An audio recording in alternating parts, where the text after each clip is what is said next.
Is there a path back for the Liberals? That's the question Abacus Data put its mind to this past week, taking a deep dive into the bad polling numbers for the Prime Minister and his party.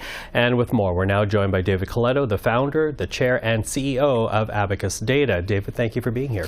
Good to be here, Michael. So as we begin this discussion, we've been talking about the Liberals struggling in the polls for months now. But let's start with where things stand right now, because you seem to suggest that Conservative numbers are not only solidifying, but gaining in Quebec, which is notable for the Liberals. Yeah, so we've seen since basically July this sort of double-digit lead that the Conservatives have developed that is new. There's been 2, 3, 4 years it was a competitive race, and all of a sudden we saw these numbers move. And why I think they've solidified is because we're seeing really no movement. So as of last week, we had the Conservatives at 39, the Liberals at 26, and the New Democrats at 18 nationally, which is basically where it was last month and where it was the previous month. But as you said, underneath that national number are some interesting dynamics, right? Mm-hmm. So the Conservatives are well ahead in the prairies in Western Canada. They've taken a lead over the last few months in Atlantic Canada, hence the carbon tax carve-out. But noteworthy is what's happening in Quebec, perhaps. And we're seeing for the first time in our tracking, and a really, I don't even think we can find a moment where this happened, where numerically the Conservatives are ahead of the Liberals in Quebec, which we'll see whether this becomes a trend, but signifies that even in Quebec, a place that the Liberals thought they were strong, they could be falling back. Which, of course, is what Conservatives wanted, which is why Pierre Poilievre begins every day in French, and also which is why Quebec City was chosen for the Conservative National Convention. But, how much of this has to do with the Prime Minister? Because it seems that when you talk about Liberal numbers, there's no way of breaking that up with the dissatisfaction Canadians are feeling with Justin Trudeau. How are his numbers right now in comparison to the other federal leaders? Yeah, so we've seen for quite a number of length of time that the Liberal leaders' numbers, Mr. Trudeau's numbers have gotten worse, to the point now where more than half of Canadians say they have a negative impression of him, 53%, and only about 30% say they have a positive view of the Prime Minister. So a net, if we use kind of pollster talk, net negative about minus 24. Now when you compare Mr. Poilievre or Mr. Singh, both of them are in actually the net positives. And for the first time, Mr. Poilievre has opened up a pretty significant net favorable. So 40% have a positive view of the Conservative leader, only 32 negative. He's the most popular federal party leader today.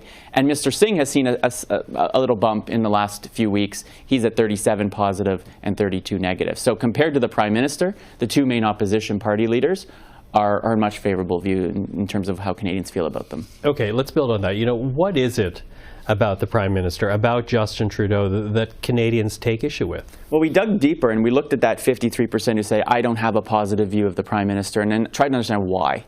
And for most people, it's because they're tired of the Prime Minister. It's not necessarily they think they don't like him as a person or they hate him. There's not deep hatred. But for many, they're tired. But the vast majority, 90+%, are saying, I don't think he's got a clear vision for the country. I don't think he keeps his promises that he makes, and half are thinking he doesn't even really want the job. They don't see the fire in his belly anymore about why he wants to be Prime Minister. So I think a lot of it is fatigue, but underneath that, I think there's still a sense they don't know why the Prime Minister wants to continue to be Prime Minister, and as a result, they're looking for change. Okay, so bad numbers for the party, bad assessments of the Prime Minister. You asked the question, which we repeated, is there a way back for the Liberals? Is there? There is. I wouldn't shut the door on a comeback. It's probably the hardest comeback they'll have to make since they were elected in 2015. But we asked people, if the following outcomes happened, would it make you more or less likely to vote Liberal? If the Prime Minister resigned, 1 in 3 of those who say they're not voting Liberal today say, hey, I might be more likely to vote Liberal if there's a new leader. What about if the economy improves or interest rates drop? There we're seeing similar numbers, about 1 in 3 of those non-supporters now saying, I might be open to it. And then there's, what about Mr. Poilievre? And what we learned there is, if it became clear that he was going to be Prime Minister, there's a sizable number of past Liberal, even current New Democrat supporters who say, well, maybe I might vote Liberal. Or what if the prospect of him winning actually makes you uncomfortable? That it has a big draw for the Liberals. So what that points to is there's no clear, easy silver bullet that's going to solve their problems, but some combination of a new leader, improved economic situation, and perhaps people feeling less comfortable with Pierre Poilievre creates the conditions for which the Liberals can come back.